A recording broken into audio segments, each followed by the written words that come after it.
Okay, hello everyone. Thank you for joining us today. Today we'll be looking at some of the ways that you can manage content changes using Kontent.ai, especially the ways that developers can work with content changes using Kontent.ai. We have a new set of functionalities that we'll be looking at today, and I'm joined with Rustya. Rustya, can you introduce yourself? Tell us a bit about who you are. Sure. Hello everybody, my name is Rustya, and I currently work as a developer experience product manager at Kontent.ai.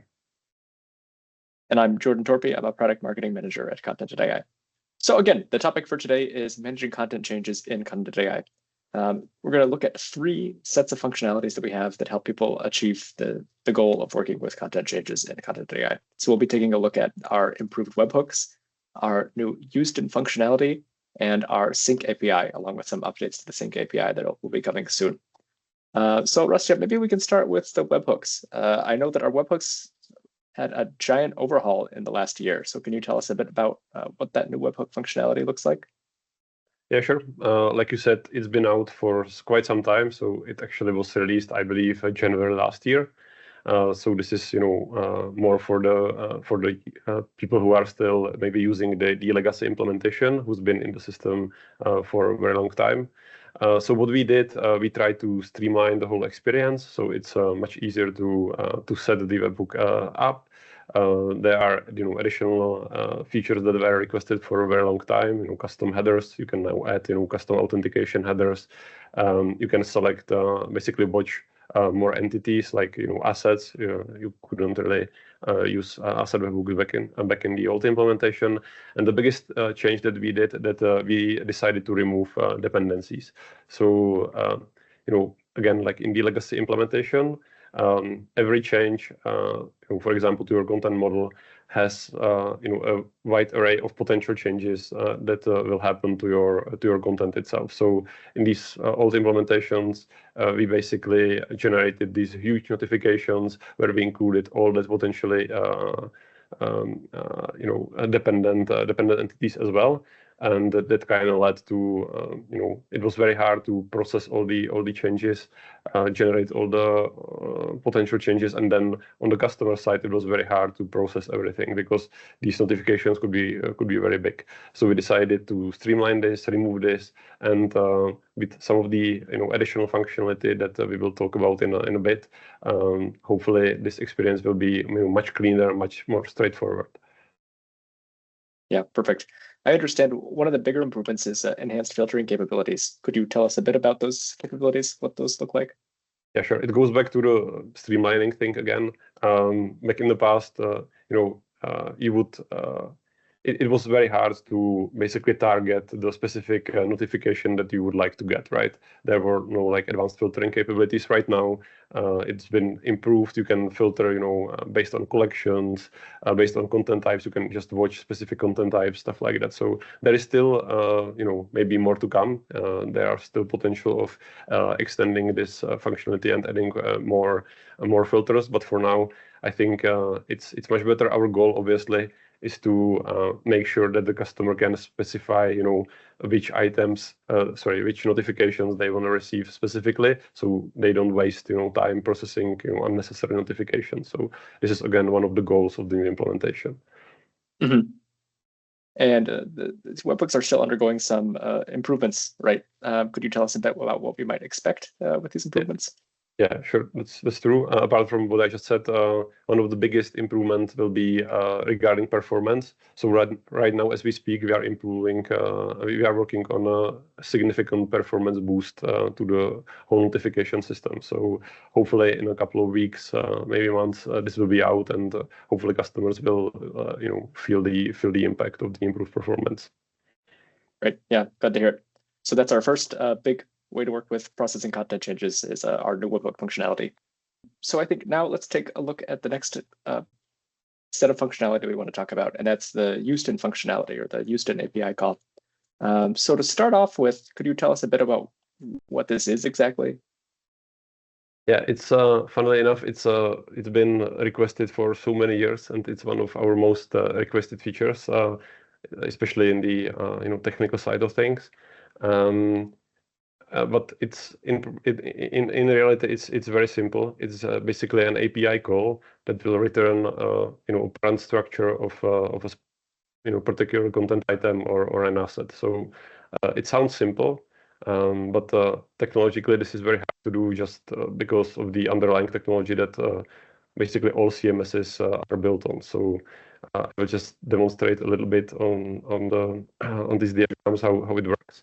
So let's imagine you have a homepage that has an article section which with a bunch of articles and maybe some subpages with about us, stuff like that. So in this example we have one specific post and about us page, and we have modular content, content that is shared among different content items with our colleague Andrew, for example. And Andrew can be linked from the whole system in so many blog posts because he is a content writer, so he has authored a lot of content. It also is linked in this particular example in the about us page, right? So it's very hard to it's very easy actually to get the whole tree of items from the top down. So you can get homepage with all the articles, with all the authors and all the subpages, stuff like that. It's very easy.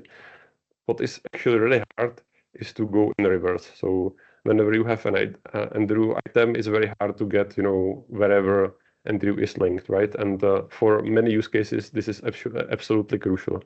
And the current technology doesn't really allow for this. So yeah, this is the problem that we've been working on.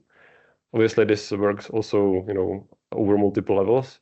So again, on this diagram, you can see that also you can find all the trends for the blog post. Of if you have it linked in multiple different places, you can find that. So it kind of is transition.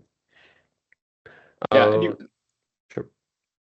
And you said that this can be used in a lot of different use cases. So maybe we can talk a bit about what some of those use cases are. Yeah, sure. We've talked about webhooks before. So this would be like an extension to webhooks as well, right? You would most likely use it in conjunction with webhooks. So whenever let's again take a look at the example. So whenever there is a change to the Andrew content item, so maybe he grows a beard and you need a new photo, something like that, or he moves, then you update some of his data.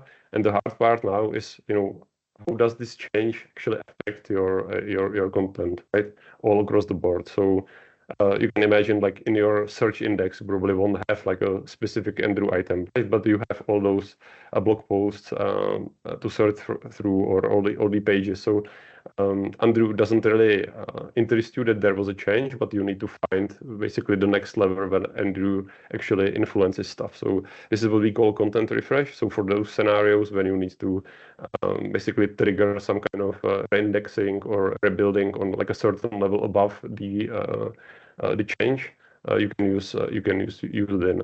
It has a lot of filtering functionalities that you are accustomed to while using Delivery API. So you can find parents and filter them based on your type, your workflow step, your collection, all that stuff.